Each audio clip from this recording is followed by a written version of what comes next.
Olá, pessoal, tudo bem? Hoje nós vamos falar sobre as características dos direitos humanos.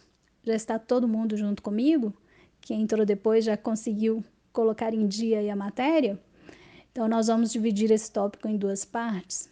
Nessa primeira parte, nós vamos falar da historicidade, da universalidade e essencialidade.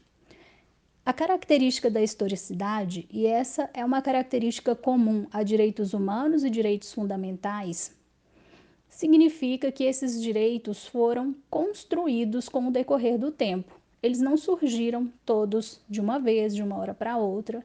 Nós tivemos um processo de afirmação histórica, muitas lutas, né? Então, quando estudamos os direitos fundamentais, voltamos lá no século XVIII. Quando estudamos direitos humanos, apesar de termos essa origem histórica, o momento mais importante, quero que vocês guardem, o nosso grande momento no estudo dos direitos humanos é o pós-Segunda Guerra Mundial, é o momento em que surge a expressão universalização dos direitos humanos ou internacionalização dos direitos humanos, com a criação da ONU e de toda uma estrutura normativa de proteção internacional. Então, temos antecedentes, depois da Primeira Guerra, temos antecedentes importantes, mas o grande momento, a concretização, o surgimento de um sistema internacional de proteção é no pós-Segunda Guerra Mundial. E as bancas adoram perguntar sobre isso, certo? Então, não se esqueçam da característica da historicidade. Universalidade. Essa característica significa que todas as pessoas são titulares de direitos humanos e não é necessário cumprir nenhum requisito para isso, basta ser pessoa.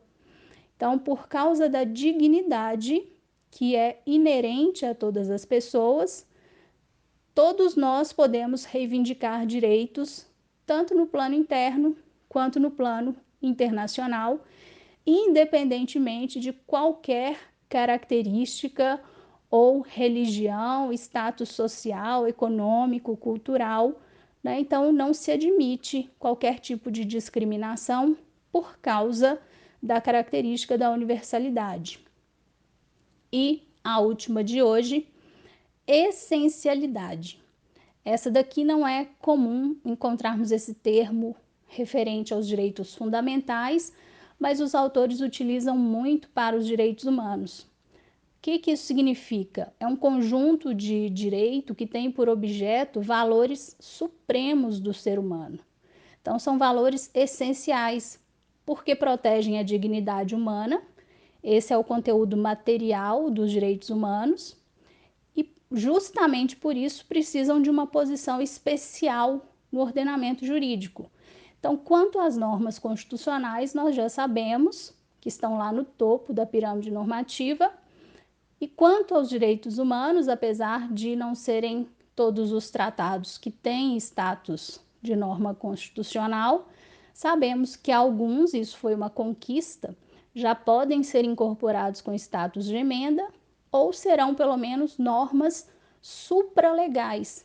Então, o que justifica isso? Por que um tratado de direitos humanos, que até pouco tempo era considerado da mesma estatura de uma lei ordinária, né? Estava no mesmo patamar de uma lei ordinária, por que em 2008 o Supremo veio dizer que não, que ele deveria ser considerado uma norma supralegal? Justamente pelo seu conteúdo, né? Por ser uma norma que traz um conteúdo essencial, porque vinculada a essa ideia de dignidade humana. Então, essas características são muito cobradas. Vamos fazendo aí uma listinha. Eu vou dividir em partes para ficar mais fácil o nosso estudo. E lembrem-se que, apesar de serem muito parecidas, quase idênticas, nem todas têm exatamente o mesmo sentido para direitos humanos e direitos fundamentais. Então, eu vou ressaltando isso aqui no nosso estudo, tá bom? Bons estudos para vocês. Até a próxima.